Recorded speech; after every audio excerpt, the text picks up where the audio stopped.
Hello, welcome to We Make the Road by Walking. I'm really excited to have our guest here today, so I'd like to welcome Dr. Kristin Harty. I'm the chairperson and program director for Chatham University. Wonderful. Well, thank you so much. When people ask you what you do, what do you say? So I always say first, I think I'm a teacher. So I do teach here at the university. I am a certified special education teacher, K through 12. So I think that's the very first thing I think about when I think about my job. But I'm actually the division chairperson for the education programs. I supervise the day camp director and also the K-12 sustainability manager. And then I'm also responsible for all the teacher preparation programs, which includes undergraduate and graduate programs here in education. I advise. I do a lot of advising with students. I do a lot of recruitment. I do go to a lot of meetings about many things. I do the scheduling. I hire adjuncts. I do search committees for full-time people, and also I make sure that our program aligns with Pennsylvania Department of Education certification requirements too. So I think that's a lot of what I do. Yeah. Many hats. Yes, yeah. Many hats. So what was your path to get here? Yeah, I don't think I would have never thought when I got out of school that I would be here. I actually was interested in special education because I volunteered as a young teenager at Western Psych in the John Merck dual diagnosis clinic there. So I was very interested in those students. I loved the nurses, but I knew I didn't want to be a nurse. And then I went up to Penn State, was where I got my bachelor's of science in special education. And there, I thought I was going to be a science teacher at first because I loved science. And then I looked at these advising sheets, and at that time they had an option called Young and Severe Disabilities. And I thought, oh, I wonder what that is. So I didn't even know that you could be a special education teacher at that point. And that's when I became interested in special education and then started that route. As soon as I got out of school, I worked at Easter Seals, and I worked with students with multiple disabilities. And I had the older kids in the school, which was 6, 7, and 8-year-olds. Easter Seals only goes up to about 8 years of age. And then I moved into service coordination, and that's when I got my master's degree because that was actually part of the University of Pittsburgh. So I was able to take that opportunity at that point to still work in my field in a different capacity, but also pursue my master's degree in special education. And it was at that time that I met my mentor. Her name was Dr. Randy O'Connor. And I was somewhat unique in that program because most people were going for certification and I wasn't. I was just going for my master's in special education. So I decided to do a master thesis in my program. And that's when she said, I'd really like you to come back for your doctorate. And I went, no. I'm fine. I'm happy. I like what I'm doing. She's like, well, think about it. And at that point, I had then switched back to teaching in early intervention in Pittsburgh Public Schools. And I was there about a year, and that was when I wasn't in school for me. And I was like, yeah, I want to go back. And she was such a fantastic mentor. I loved her classes in my master's program. And I always said she taught me a way to teach my students how to read because at that point there was this reading war, like whole language versus phonics. Yeah, I remember it well, yeah. Yeah. And it really wasn't working for my students in special education. And I just remember her classes and She was just so fantastic. And she's a fantastic researcher. She's a fantastic college instructor. I'm sure she was a fantastic teacher. I never had her. So I just really wanted to learn everything I could from her.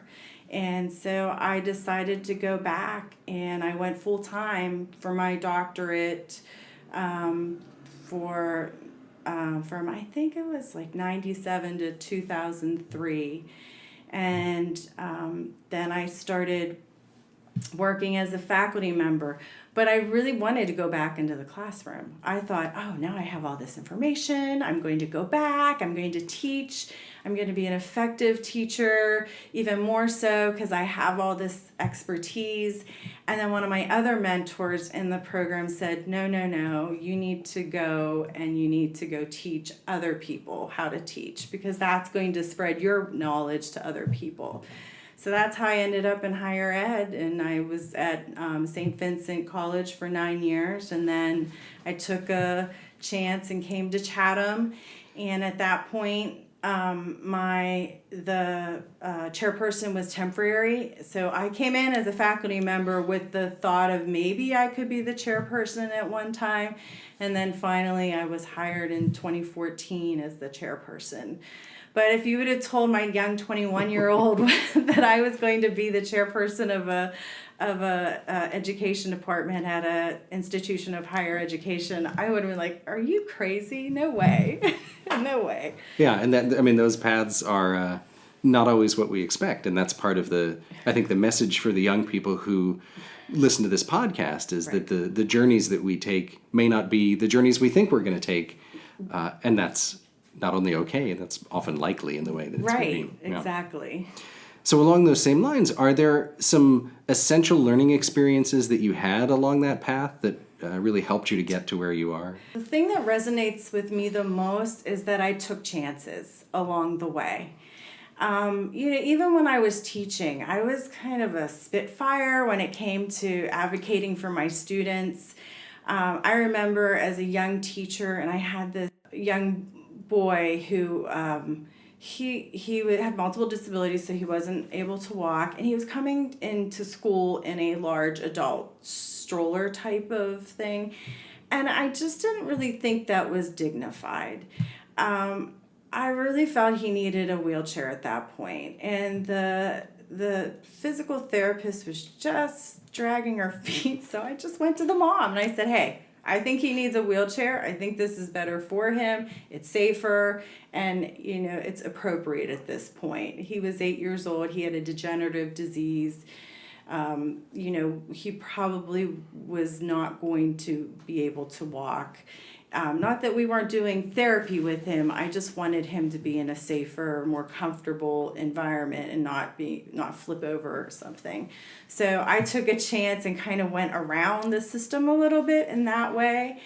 But I also think personally, I took chances. I took a chance when I left my Pittsburgh public school job, which I really liked and really enjoyed, and decided to go back to school full time and pursue my doctorate.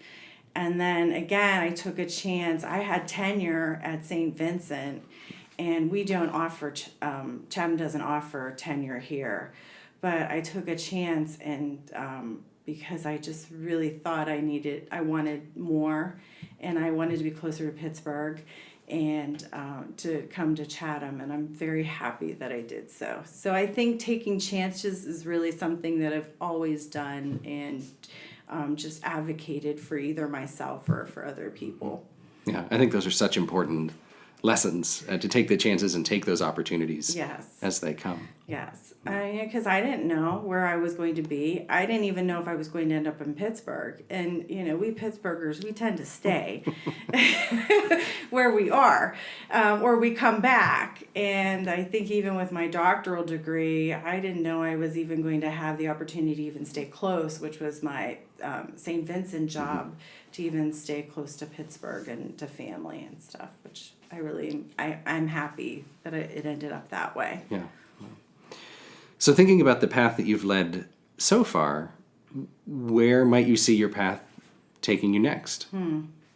Yeah, so I have 3 children, and one is still in high school at this point. So I would like her to stay in her high school until she's finished. I think that's just good for her and her stability. But I think I'm really excited because she's almost done. I have like 3 years for that. I definitely want to take some more business classes. I think as an administrator in a department to do some of that budgeting and that intergroup, business management type of things, I think that would just enhance my skill set a little bit more so. And, as teachers, we have to do Act 48 credits, and I'd like to keep my license active. So I do try to do those things and kind of pursue those things. And I also would love to travel. I would love to do a sabbatical semester or a year. And I actually would like to go and take a chance and go over to an Eastern Asian country, with either possibly, I think they said we're able to do Taiwan or Korea or something along there. I think it would be fascinating. I have not gone out of the country in a very long time, and I think now that my kids are all older and I'm able to pursue some of my personal goals, like those are some things that I would love to do as well. So, and then, I'm not, I love my job. I love this department. I love Chatham University. But if other opportunities come along the way, I could see myself either going into an assistant dean position or a dean position, or possibly at a larger university as a department chair there.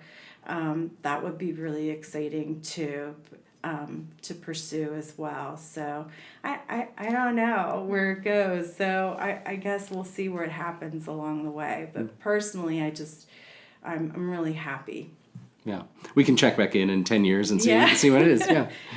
Well, thank you so much. I really appreciate taking the time and learning about your path. And we've known each other for years, and to sort of hear your story is wonderful. So thank you so much. Well, thank you for having me. Yeah. We Make the Road by Walking is a project of City of Bridges. Check us out at www.cityofbridgeshighschool.org. If you like what we're doing, please subscribe and give us a good review. Talk to you next week.